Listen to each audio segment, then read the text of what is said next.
ഫ്ലവേഴ്സിന്റെ പിൻബലത്തോടെ 24-ന്റെ പുതിയ സംരംഭം 24 study abroad. കൂടുതൽ വിവരങ്ങൾക്ക് വിളിക്കൂ 9001900156.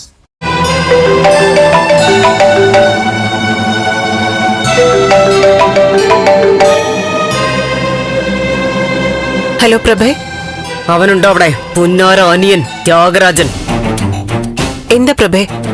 അത് ശരി, അഭിനയം കൊള്ളാം. എന്തിനാണ് വിളിക്കുന്നതെന്ന് അറിയില്ലല്ലേ? ചേച്ചിയും അനിയനും പുതിയ പേയിങ് ഗസ്റ്റും കൂടി ആലോചിച്ച് ചെയ്തിട്ട് ഞാനൊന്നും അറിഞ്ഞില്ലേ എന്നുള്ള ആക്ടിംഗ് ആണ്. കാര്യം പറ പ്രഭേ. ഇനി നീ അറിയാതെ അവൻ ഒറ്റയ്ക്കാണ് ഓപ്പറേഷൻ പ്ലാൻ ചെയ്തതെങ്കിൽ പറയാം. നന്ദനെ അവൻ ഗുണ്ടകളെ വിട്ട് ആക്രമിക്കാൻ ശ്രമിച്ചു. അയ്യോ പ്രഭേ, സത്യമായിട്ട് ഞാൻ അറിഞ്ഞ കാര്യമല്ല. എന്നാ ഇപ്പൊ അറിഞ്ഞല്ലോ. പറഞ്ഞേക്കാങ്ങളയോട് പ്രഭാവതിയെ ഒരിക്കൽ കൂടി ഇറക്കരുതെന്നു. എന്താ മനസ്സിലായില്ല? അവന് നല്ലവണ്ണം മനസ്സിലായിട്ടുണ്ട്.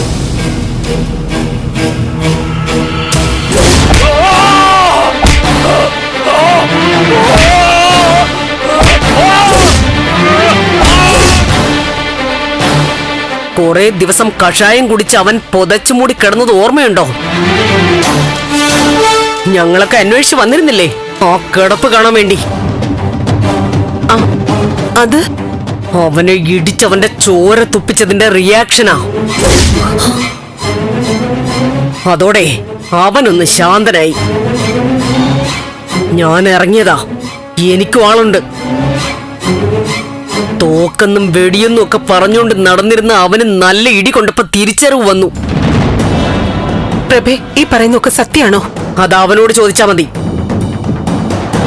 പിന്നെ അവന് ക്ഷീണമാവുമെങ്കിൽ അറിഞ്ഞ മട്ട് കാണിക്കേ വേണ്ട. പക്ഷേ ഒന്ന് പറഞ്ഞേക്ക്, ഇനിയും ഇത് ആവർത്തിച്ചാൽ വച്ചേക്കില്ലെന്നു. സോറി പ്രഭേ, അവൻ കാരണം നിങ്ങൾക്കുണ്ടായ വിഷമങ്ങൾക്ക് ഞാൻ ക്ഷമ ചോദിക്കുക. ഇത് ചന്ദ്രമതി തന്നെയാണോ സംസാരിക്കുന്നത്? അതെ പ്രഭേ. നല്ല സാധാരണ വെല്ലുവിളിയും അട്ടഹാസവും ഒക്കെ ആണല്ലോ. ഇന്നൊരു മയം വന്നിരിക്കുന്നു. ഒന്നുമില്ല പ്രഭേ. ഇനി എന്തായാലും ത്യാഗരാജനെ കൊണ്ട് ഒരു ബുദ്ധിമുട്ടും ഉണ്ടാകില്ലെന്ന് ഞാൻ വാക്ക് തരാം. സോറി.